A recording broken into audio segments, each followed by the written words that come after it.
पक्षांतर कसं करावं अथवा पक्षांतराचा राजमार्ग कसा असायला पाहिजे हा त्यांनी आज दाखवून दिला. स्वतः त्यांनी 2-3 पक्ष बदललेले आहेत, त्याच्यामुळे त्यांच्या भावी वाटचालीतला अडथळा कदाचित त्यांनी आज दूर करून घेतला असेल. मात्र आजपर्यंत आपण असं मानत आलो आणि घटनेनुसार, आपल्या हिंदुस्थानच्या भारताच्या घटनेनुसार जे सत्य आहे ते म्हणजे सर्वोच्च न्यायालयाचा निकाल अथवा सर्वोच्च न्यायालयाचे निर्देश हे सर्वोच्च असतात आणि ते एक परिमाण धरलं जातं.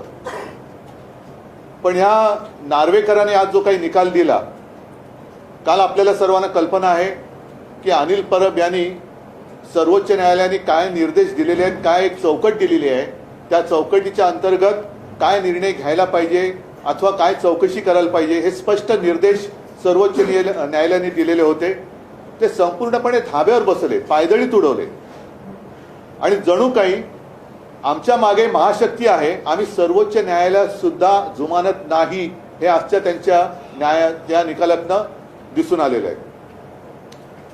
महत्वाचा प्रश्न असा आहे की त्याने अपात्र कोणालाच केलेलं नाहीये. मूळ केस ही अपात्रतेची होती, अपात्र कोणालाच ठरवलं नाही. म्हणजे जर आमची घटना ही तुम्ही ग्राह्य धरत नसाल, मग तुम्ही आम्हाला अपात्र का नाही केलं? आणि त्याही पलीकडे जाऊन त्यांनी जो निर्णय दिला की ही शिवसेना कोणाची आज महाराष्ट्रातला लहान मूल सुद्धा सांगू शकतं, एवढे स्पष्ट स्वच्छ आहे. पण निवडणूक आयोगाचा निर्णय जो मुळामध्ये चुकीचा आहे आणि जो सर्वोच्च न्यायालयामध्ये आम्ही त्याला आव्हान दिलेलं आहे तोच त्यांनी ग्राह्य धरला. म्हणजे निर्णय देताना त्यांचा पायच चुकलेला आहे, डळमळीत आहे आणि हा पूर्णपणे अगदी निर्लज्जपणाचा कळस हा त्यांनी गाठलेला आहे. माझं कायद्याचं ज्ञान तेवढं काही मोठं नाहीये. मला तर असं वाटतं की सर्वोच्च न्यायालयाचा त्यांनी जो अपमान केलेला आहे त्याच्याबद्दल अवमान याचिका दाखल करता येते का हे आम्ही बघणार आहोत. पण मला नाही वाटत अवमान याचिका दाखल करता येत असेल आणि म्हणूनच ते जे काही त्यांना एक प्रोटेक्शन असतं त्याचा त्यांनी आज गैरफायदा घेतलेला आहे. हा त्यांनी गैरफायदा घेतलेला आहे. महाराष्ट्रातल्या जनतेला आणि सर्वोच्च न्यायालयाला मी विनंती करतोय की देशातली लोकशाही तर यांनी पायदळी तुडवलेली आहेच, पण आता सर्वोच्च न्यायालयाचं अस्तित्व सुद्धा शिल्लक राहणार आहे की नाही हे सर्वोच्च न्यायालयाने आता ठरवायचं आहे. सर्वोच्च न्यायालयाने जर आम्हाला त्यांच्या विरुद्ध अवमान याचिका दाखल करता येत नसेल तर स्वतःहून ज्याला सुमोटो म्हणतात अशी काही कारवाई सर्वोच्च न्यायालय करणार आहे का? आणि नाहीतर काय होईल की आजपर्यंत जी एक प्रथा आहे आपल्या संविधानाप्रमाणे की कोणत्याही केसमध्ये यापूर्वी उच्च न्यायालय किंवा सर्वोच्च न्यायालयात कोणता निकाल लागलाय त्याच्याप्रमाणे त्या प्रकरणाचा ते एक बरोबरी करून निर्णय दिला जातो. असं असताना याच्या पुढे सर्वोच्च न्यायालयात अशा जर का काही केसेस आल्या तर मग ह्या लवादाचा निर्णय तिकडे मानला जाणार आहे का सर्वोच्च न्यायालयाने जो निर्णय दिला होता किंवा जो निर्देश दिले तो मानला जायला पाहिजे हे सुद्धा बघणं हे आता फार गंभीर ही बाब झालेली आहे, फार मोठं कुतूहलाची राहणार आहे.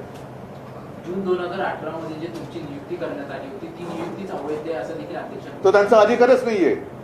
कारण 2018ला जर का केलेली नियुक्ती त्यांना मान्य नसेल तर ते कोर्टाने त्यांना सांगितलेलंच नव्हतं. कोर्टाने आमचा व्हीप मानला होता, कोर्टाने आमचा गटनेता मानला होता, मग सुप्रीम कोर्टाने या सगळ्या गोष्टी न बघता केल्या असं यांचं म्हणणं आहे का? आणि जर 2018 साली यांनी जर का काही आमची घटना मानली नाही, मग हे निवडून आलेले जे आत्ताचे जे गद्दार आहेत ते गद्दार कोणत्या आधारावरती निवडून आले होते, कोणाच्या चिन्हावर निवडून आले होते? त्याच्यामुळे पक्षप्रमुखाबद्दल ते बरंच काही बोलले, पण पक्षप्रमुखाला जर अधिकार नसेल तर पक्षाध्यक्ष म्हणून जे नड्डा बसलेत त्यांना तसेही काही अधिकार नाहीये, तो त्यांचा अंतर्गत प्रश्न आहे.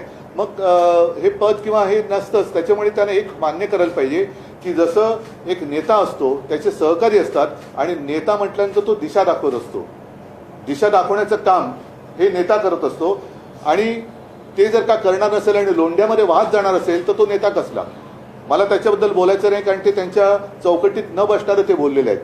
त्यांना सुप्रीम कोर्टाने जे सांगितलं होतं की या दिवशी हा व्हीप होता, हा गटनेता होता, आता पुढचं तुम्ही बघा त्या तारखेला काय होतं ते सोडून नको त्याच्यात ते घुसले आणि त्यांनी वेळकाढूपणा केला. त्यांचा जो हेतू होता तो हेतू स्वच्छ होता की वेळकाढूपणा करायचा. हाच निर्णय ते पहिल्या दिवशी देऊ शकत होते, पण त्यांनी ते सगळं नाटक केलं आणि मग 31 डिसेंबरची तारीख 10 जानेवारी आता सुद्धा मग आम्ही सर्वोच्च न्यायालयात तर जाणारच आहोत, पुन्हा याच्यात काही काळ जाण्याची शक्यता आहे. माझी सर्वोच्च न्यायालयाला विनंती आहे की आपण सर्व काही पाहिलेलं आहात, सर्व काही तपासलेलं आहे. आणखीन काही माहिती पाहिजे असेल तर ती सुद्धा आम्ही आपल्याला द्यायला तयार आहोत. निवडणुकीच्या आधी दूध का दूध पाणी का पाणी हे व्हायला पाहिजे. कारण यांना निवडणूक काढायची.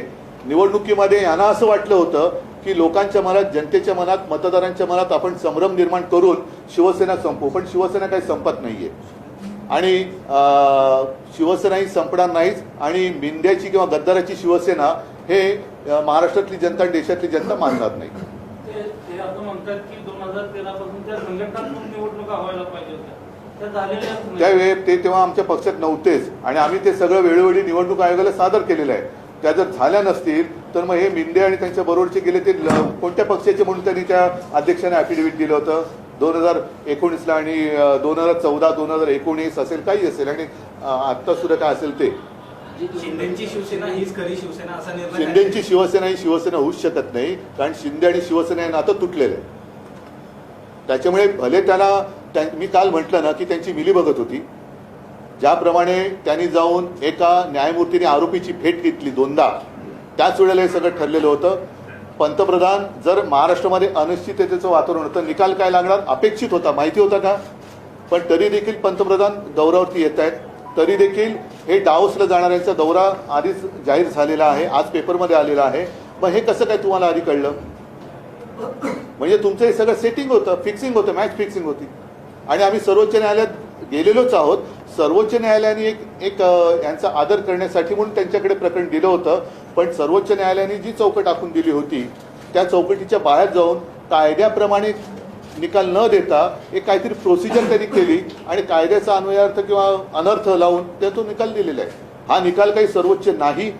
हा निकाल सर्वोच्च न्यायालयात टिकणार नाही आणि जनतेच्या मनात तर हा अजिबात टिकणार नाही. जनता तो स्वीकारणार नाही. याच्यामध्ये तुम्ही उबाठा म्हणूनच पुढे जाणार, कारण उबाठा कशाला? आपल्यालाच नाहीये. उबाठा कशाला? माझं उद्धव बाळासाहेब ठाकरे असं स्वच्छ आणि स्पष्ट आहे. उबाठा काय? उबाठा काय? मग बाकीच्यांची आई वडिलांची नावं पण तुम्ही तशीच लावणार? आणि उबाठा असेल तर उभा ठाकलेला आहे मी. या अन्यायाविरुद्ध उभा ठाकलेला आहे. तर हा निर्णय तुम्हाला अपेक्षित होता का? कारण तुम्ही काल पण म्हणाला होता की असाच निर्णय काहीतरी येऊ शकतो, मी बघत आहे. मी अनेक अध्यक्षांवरती आरोप पण केले होते. हा निर्णय आरोप नव्हते केले मी सत्य सांगितलं होतं. ते जाऊन भेटले हा माझा आरोप नव्हता, हे सत्य आहे. हे 2 वेळा आरोपीला जाऊन भेटले हा माझा आरोप नव्हता, हे सत्य आहे. भरत गोगावलेंची आणि एकनाथ शिंदेची, भरत गोगावले हे प्रस्तुत म्हणून आणि एकनाथ शिंदे गटनेते म्हणूनच मान्यता जी आहे त्या अध्यक्षांनी दिलेली आहे याच्यामध्ये. आणि सुप्रीम कोर्टामध्ये हे उलट दिसतं. याकडे कसं पाहता? भरत गोगावलेंची प्रस्तुत म्हणूनच नियुक्ती आहे आणि एकनाथ, म्हणजेच काय की त्यांनी सर्वोच्च न्यायालयाचा अपमान केलेला आहे. सर्वोच्च न्यायालयाने स्पष्ट शब्दात सुनील प्रभू आणि अजय चौधरी यांची नेमणूक ग्राह्य धरलेली आहे. सर्वोच्च न्यायालय काही कळत नाही असं यांचं म्हणणं आहे का? त्याच्यामुळे काय झालेलं आहे की यांनी नसतीबाला स्वतःच्या अंगावरती ओढून घेतलेली आहे. आमचं काही बिघडलेलं नाहीये. जनताच पेटून उठलेली आहे आणि जनता हा अन्याय मान्य करणारच नाही. आम्हाला हा निकाल अमान्य आहे. आम्ही सर्वोच्च न्यायालयात जाणार आहोत. तुम्ही घटनेत बदल केले असंही ते म्हणतात या सगळ्या याच्यामध्ये की नियमबाह्यपणे घटनेत बदल केले असंही ते म्हणतात. म्हणजे काय बदल केले आम्ही ज्या वेळेला घटना जी काही दिली ती घटना निवडणूक आयोगाकडे दिलेली आहे. आणि जसं आमच्यामध्ये पक्षाध्यक्ष हा आहे प्रमुख, पूर्वी शिवसेना प्रमुख होतं, मी शिवसेना पक्षप्रमुख केलं. कारण शिवसेना प्रमुख एकमेव, त्या पद्धतीकडे शिवसेना प्रमुख नाही कोण होऊ शकत. आणि ही आमच्या पक्षाची मांडणी आहे. आम्ही जर का ती घटना मान्य हे कोण ठरवणार आहे? कारण निवडणूक आयोगाने त्या काळातले, आत्ताचे नाहीये, आम्हाला मान्यता दिलेली आहे. 2013 साली जेव्हा मी पहिल्यांदा शिवसेना प्रमुखांच्या नंतर पक्षप्रमुख झालो ती घटना आम्ही दिलेली आहे. 2018ला दिलेली आहे. तर हे कोण टिकोजीराव मध्ये बोलणार आहे? जाऊ द्या. भरत गोगावलेला जरा तरी एक दिवसाचं तरी मंत्रीपद लावेल असं त्यांना वाटते. त्याच्यामुळे तो विषय सोडा, ते सोडा. त्यांचं जॅकेट फुकट झाले, माप बदलावी लागली.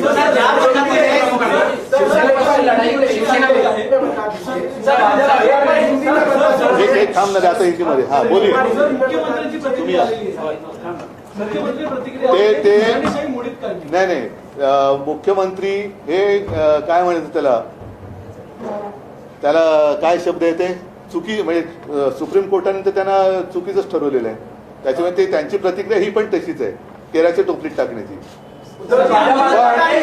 काय त्यांना असं वाटत असेल घराणेशाही मोडीत काढली तर त्यांची गुलामशाही सुरू झालेली आहे. हे गुलाम आहेत, गुलाम. डिस्क्वालिफिकेशन का जो है वो रिजल्ट डिस्क्वालिफिकेशन का वर्डिक्ट आ चुका है. स्पीकर नार्वेकर जी ने किसी को भी डिस्क्वालिफाई नहीं किया है. क्या कहना चाहते हैं? मतलब उनको, मुझे ऐसे लगता है कि जो जिम्मेदारी दी गई थी वो उनके समझ में नहीं आई. मामला सीधा था, डिस्क्वालिफिकेशन का था, और इसलिए हम सुप्रीम कोर्ट में गए थे और सुप्रीम कोर्ट ने एक फ्रेमवर्क दिया था क्या होना चाहिए, कैसे होना चाहिए. और सुप्रीम कोर्ट ने हमारा व्हिप सुनील प्रभु और गुट का नेता अजय चौधरी, उसको उनकी जो हमने नियुक्ति की थी वो मान्य की थी. तो सुप्रीम कोर्ट ने कहा था कि इस फ्रेमवर्क में आप देखो कि उस दिन क्या था. तो उन्होंने वो छोड़कर नई अदालत उन्होंने की और सुप्रीम कोर्ट से भी कुछ अलग, या ऐसे उनको लगता है कि इतनी महाशक्ति उनके पीछे है कि सुप्रीम कोर्ट भी हमारा कुछ, उनका कुछ बिगाड़ नहीं सकती. और ये तो अन्याय नहीं, उनकी समझ के बाहर का ये शायद डिसीजन था, या ऊपर से जो आया वो उन्होंने किया है. और इसलिए मैंने कल प्रेस में कहा था कि ये इनकी मिलीभगत है. अब देखना ये होगा कि प्रजातंत्र की हत्या तो इन्होंने फिलहाल तो की है, सुप्रीम कोर्ट में ये टिकेगा नहीं, लेकिन क्या ट्राइब्यूनल सुप्रीम कोर्ट से भी ऊपर है या नहीं है, या सुप्रीम कोर्ट ही सुप्रीम है, वो अभी देखना होगा. देश में प्रजातंत्र रहेगा कि नहीं रहेगा. मैंने कई बार कहा है, जब हमारी दसरा रैली थी उस वक्त भी मैंने कहा था हमारे बारे में चलो 20 साल के बाद दे दो फैसला, हमें मंजूर है, लेकिन इस देश में डेमोक्रेसी रहेगी कि नहीं रहेगी. तो इन्होंने, इनका मानना ऐसे कि नहीं रहनी चाहिए. लेकिन अब दूसरा सवाल आया है कि सुप्रीम कोर्ट भी रहेगा कि नहीं रहेगा, या ऐसे ट्राइब्यूनल उसके ऊपर रहेंगे. तो अभी सुप्रीम कोर्ट के ऊपर सारी आशा है, और जनता को तो ये फैसला मंजूर नहीं है. दो चीजें इसमें है. राष्ट्रीय कार्यकारिणी को ही कट्टर नेता को निकालने का अधिकार होता है, ऐसा नार्वेकर ने कहा. ये पहला सवाल आपकी घटना में क्या कहा गया, और 2018 की ठीक है, लेकिन पहले जो गद्दार है वो राष्ट्रीय कार्यकारिणी हो ही नहीं सकती, और इसलिए तो हम सुप्रीम कोर्ट में गए. मतलब जिसने डाका डाला वही कह रहा कि ये मेरा घर है. सर आगे की 2018 की घटना आपने आगे की लड़ाई क्या सिर्फ कानूनी होगी या और भी कुछ कैसे लड़ेंगे? नहीं, देखो, इनका जो प्रयास है वो सिर्फ समय निकालना है, समय निकालना है. और मैंने जैसे पहले कहा कि एक तो पक्षांतर, जो पक्षांतर होता है, पक्ष बदली करने का कानून है, उसको अधिक मजबूत करना चाहिए था. इन्होंने तो खुलेआम राजमार्ग बना दिया, क्योंकि इनको खुद तो अनुभव है, और शायद वो उनका आगे का रास्ता साफ कर रहे हैं. आगे भी कुछ और पक्ष में जाना चाहते होंगे शायद. जर ज्या पद्धतीने आपण बघतो की सर्वोच्च न्यायालयामध्ये सुनावणीमध्ये जवळपास वर्षभर केलं, त्याच्यानंतर आता राहुल नार्वेकरांनी अध्यक्ष म्हणून वर्षभर काढलं, आणि ते सुद्धा सुप्रीम कोर्टने जर का त्यांना जर मुदत दिली नसती तर त्याने आणखीन जोपर्यंत नाही, मला एवढंच आहे, म्हणून मी सुप्रीम कोर्टला विनंती करतोय की आपल्यासमोर या सगळ्या गोष्टी झालेल्या आहेत. आपण सगळ्या गोष्टी ऐकून यांना स्पष्ट शब्दात आदेश दिले होते की या तारखेला सुनील प्रभू आणि हे होते, त्या दिवशी काय परिस्थिती ती बघा आणि तसा तुम्ही निर्णय घ्या. तो न घेता त्यांनी त्याच्या बाहेर जाऊन प्रोसिजर बघितली, घटना हे ते त्या दिवशी व्हीप कोणाचा होता. कारण जर तुम्ही मग काय चोरलत, मग चोरलत काय तुम्ही. आणि आजही माझं असं म्हणणं आहे की या लोकांमध्ये हिंमत नाहीये, स्वतःच्या ताकदीवरती, स्वतःच्या वडिलांच्या नावावरती हे मतं मागू शकत नाहीत. म्हणून त्यांना माझा पक्ष आणि माझ्या वडिलांचा चेहरा लागतो. ह्यांना हे काय मर्द नाहीयेत, हे गद्दार आहे. आप कानूनी लड़ाई की बात कर रहे हैं, क्या जनता के बीच में जाएंगे, जमीन पे भी जाएंगे? जरूर, जनता के बीच में हम तो जा ही रहे हैं. जैसे आज भी आ रही थे, कोल्हापुर में उस तरफ है. मैं भी 23 तारीख को नासिक जा रहा हूँ, 22 तारीख को कालाराम मंदिर में जा रहा हूँ, उसके पहले भी कहीं जाऊंगा, बाद में जाऊंगा. हम तो जनता में रहे हैं, जनता में रहेंगे. जनता, और जनता के लिए, जनता के साथ लेकर, जनता को साथ लेकर हम लड़ेंगे. संवैधानिक मार्गाने स्थापन झालं. उपमुख्यमंत्री देवेंद्र फडणवीस यांनी म्हटलंय सरकार पूर्णपणे संवैधानिक मार्गाने स्थापन नाही. सुप्रीम कोर्टाचे आज शिक्कामोर्तब झालं. नाही, त्यांचं म्हणजेच ते देवेंद्र फडणवीस सुद्धा सुप्रीम कोर्टाचा अपमान करतायत. कारण सुप्रीम कोर्टाने त्यावेळेला जे सगळं म्हटलं होतं की राज्यपालांनी केलेल्या कारवाया सगळ्या चुकीच्या होत्या, सगळं काही चूक होतं, आणि केवळ एक नाईलाज म्हणून त्यांनी यांना मान्यता दिली होती. म्हणजे हे सगळं बाद झालेलं सरकार आहे. ठीक आहे, मला असं वाटतं की एवढं पुरे आहे. पुढची लढाई लढणार, आणि आम्हाला खात्री आहे की अजूनही सर्वोच्च न्यायालय हे निपक्षपातीपणाने जनतेला लोकशाहीला न्याय दिल्याशिवाय राहणार नाही. धन्यवाद. जय हिंद, जय महाराष्ट्र.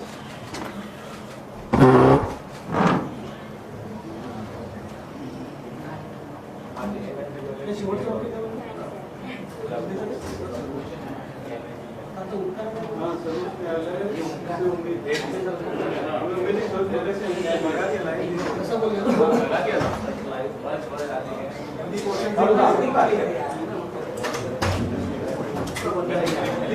उम्मीद